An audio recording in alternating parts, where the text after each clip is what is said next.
सोनू नाम की एक चिड़िया वन में रहा करती थी। बचपन में दिखने में वो बहुत कुरूप थी। जन्म होते समय वो अंडे से निकलने ही वाली थी, तभी अंडा पेड़ से नीचे गिर गया था, जिसकी वजह से वो बहुत सारे रोगों से ग्रस्त हो गई थी और उसके शरीर के लगभग आधे पंख उड़ गए थे और वो आम पक्षियों से काफी अलग दिखने लगी। प्रकृति ने सोनू चिड़िया से उसकी सुंदरता तो ले ली थी, परंतु उसे ऐसी खासियत दी थी जिससे वो भविष्य देख पाती थी। जंगल के बाकी पक्षी सोनू चिड़िया को अपने साथ रखना बिल्कुल पसंद नहीं करते थे। कोई भी पक्षी उसकी कुरूपता के कारण उसे अपना मित्र नहीं बनाना चाहता था। यहाँ तक कि पक्षियों की किसी भी बैठक में उसे शामिल नहीं किया जाता था। इसी कारण वो हर समय अकेले ही रहती थी। ऐसे ही एक दिन सोनू चिड़िया को आभास हुआ कि कुछ ही दिनों में जंगल में आग लगने वाली है। उसे अपने भविष्य देखने की क्षमता पर पूरा विश्वास था।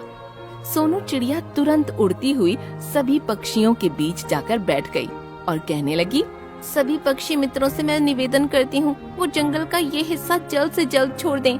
मुझे ऐसा आभास हुआ है कि जंगल के इस हिस्से में भयानक आग लगने वाली है। तभी वहाँ बैठे एक पक्षी ने सोनू चिड़िया से कहा, तुम्हें हमारी फिक्र करने की कोई जरूरत नहीं है। तुम बस अपना ध्यान रखो और हमारे बीच आकर बैठने की तुम्हारी हिम्मत कैसे हुई? चलो जाओ यहाँ से और फिर कभी भूल कर भी यहाँ मत आना। सोनू चिड़िया को वहाँ से अपमानित करके निकाल दिया गया, पर वो अपने अपमान पर बिल्कुल नाराज नहीं थी। उसे सिर्फ बाकी पक्षियों की फिक्र थी। उसे अपनी बात पर पूरा भरोसा था, जिसके बाद उसने जंगल के उस हिस्से को छोड़ दिया और वहाँ से दूर एक पेड़ पर अपना घर बना लिया। अचानक आसमान से बिजली कड़कने लगी। बिजली की आवाज इतनी भयानक थी कि जंगल में खतरनाक पशु भी उससे डर गए। इतने में ही भयानक बिजली के कारण जंगल में आग लग गई और कुछ ही पलों में आग ने भयानक रूप ले लिया। सभी पशु पक्षी अपनी जान बचाकर वहाँ से भागने लगे।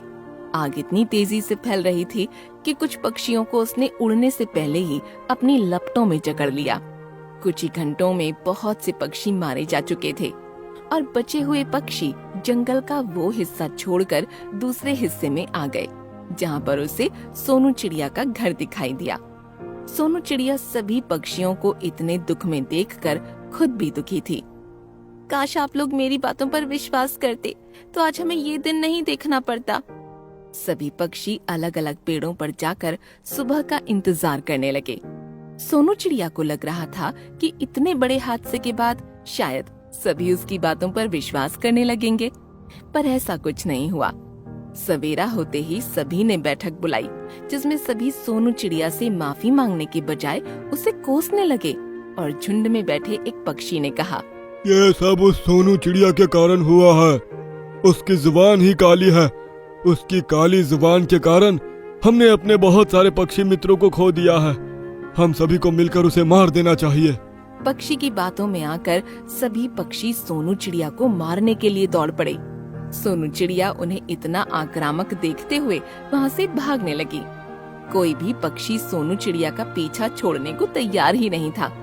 सोनू चिड़िया घबराते हुए उड़ती जा रही थी और वो जाकर एक जाल में फंस गई। सभी पक्षी सोनू चिड़िया को जाल में फंसा देख वहीं रुक गए। हमें इसे यहीं फंसा छोड़कर चले जाना चाहिए। शिकारी आकर इसे अवश्य ही मार देंगे। सभी वहाँ से चले गए और छोटी चिड़िया वहीं जाल में फंसी रह गई।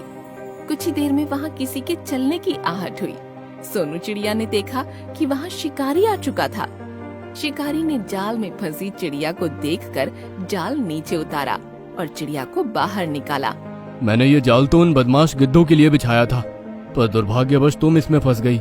चलो अब उड़ जाओ, तुम मुक्त हो। नहीं, मुझे अब जीने का कोई शौक नहीं है। आप कृपया करके मुझे मार दीजिए। शिकारी ने चिड़िया से इसकी वजह जाननी चाहिए और चिड़िया ने अपने साथ हुए अत्याचार की पूरी कहानी शिकारी को बताई, जिसे सुनकर शिकारी कहने लगा, क्या तुम सचमुच भविष्य बता सकती हो? हाँ, ये सच है। मैं मेरा भविष्य छोड़कर किसी का भी भविष्य बता सकती हूँ। जैसे मुझे पता है कि आप बहुत जल्द धनवान होने वाले हैं। ये बात सुनकर शिकारी चिड़िया को अपने साथ अपने घर ले गया और चिड़िया की मदद से गांव के दूसरे लोगों को उनके भविष्य बताने लगा, जिसके बाद गांव के लोग उसे पैसे देने लगे। और कुछ ही महीनों में शिकारी धनवान हो गया, जिसके बाद सोनू चिड़िया और शिकारी आराम से रहने लगे।